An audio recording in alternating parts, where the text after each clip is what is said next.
you sure we can't get you a proper drink? Nothing could give me more of a high than being with Ash. Have you tried cocaine?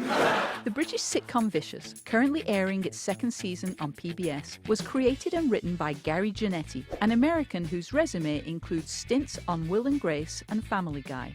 In Britain, where it airs on the main commercial network, Vicious was the first sitcom to focus on a gay couple. The actors playing Freddie and Stuart are none other than Ian McKellen and Derek Jacobi, the preeminent classical actors of their generation. But they had never worked together and neither had done a sitcom before. Despite all these firsts, and despite the fact that it is written by an American, Vicious is very much part of the Britcom tradition. If you were to examine the show's DNA, you would find that its main ancestral influences are in British shows. For one, endless American sitcoms have explored the fun that can be found in living in close proximity to total strangers, aka apartment living. But the Brits actually did it first. In the 1970s, as Britain became more multicultural and more young people left home to live in bedsits, they made shows like Love Thy Neighbour, a now shockingly racist comedy, and Rising Damp, about the occupants of some seedy flats and their even seedier landlord, Rigsby. But you're a married man, Oh, in name only, Miss Jones. But in the eyes of the church... Don't forget the church, Mr. Miss Jones. Rigsby, how can you say that? Didn't the vicar ask you to love, honour and cherish? It was all very well for him. He didn't have to live with her, did he? Come on, Miss Jones. The influence of Rising Damp is as easy to see in Vicious as Meryl Streep is visible in Mamie Gummer's face. The show, which aired between 1974 and 1978, starred Leonard Rossiter as Rigsby, Richard Beckinsale as a long-haired lefty medical student, Don Warrington as a suave black newcomer, and Frances de la Tour as Miss Jones, an upper-class spinster with a thwarted libido. We always say you can't beat skin to skin. 40 years later, de la Tour plays Violet on Vicious. Fortunately, in the 21st century, an older woman can be joyously sexual and sexy. There's just one problem with the Rising Damp theory. While Frances de la Tour might be channeling a happier, more mature version of Miss Jones in Vicious, Gary Janetti told me he has never seen Rising Damp. Still, by the mystery of artistic osmosis, it has penetrated his psyche nevertheless. What's that noise? Is somebody setting off fireworks? It's my shoulder cracking. Right down to the choice of animal companion.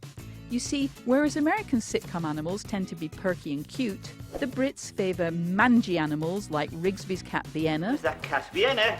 Miss Slocum's pussy from Are You Being Served? Mr. Humphries, leave my pussy alone! And Freddie and Stuart's moribund mutt, Balthazar. He's been extra sleepy since the vet had to jump-start his heart last week.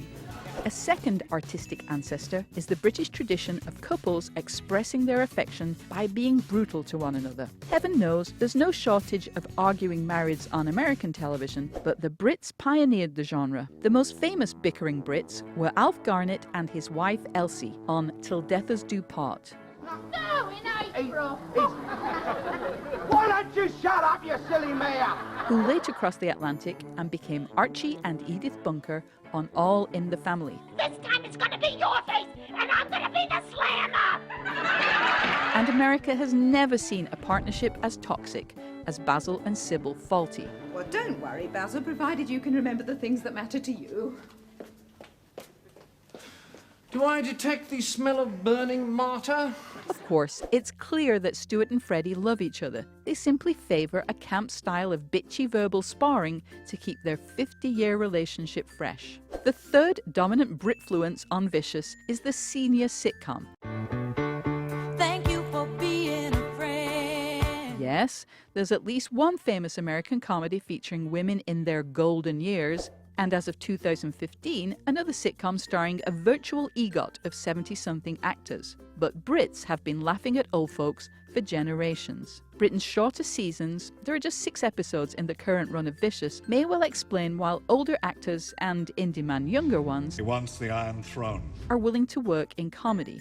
But the most vital of Vicious's primogenitors is the British tradition of camp comedians, from Kenneth Williams in the Carry On films to Frankie Howerd in Up Pompeii, Larry Grayson's stand-up act, drag queens like Danny LaRue, And when I show my legs just a little bit. and of course, John Inman as Mr. Humphries in Are You Being Served? Even when LGBTQ people had very few legal rights, obviously, screamingly, gloriously gay men proudly minced their way across British TV screens. Ian McKellen and Derek Jacobi had very different careers from those gay forefathers, but in a profound and very queer way, Freddie and Stuart are direct descendants of them all.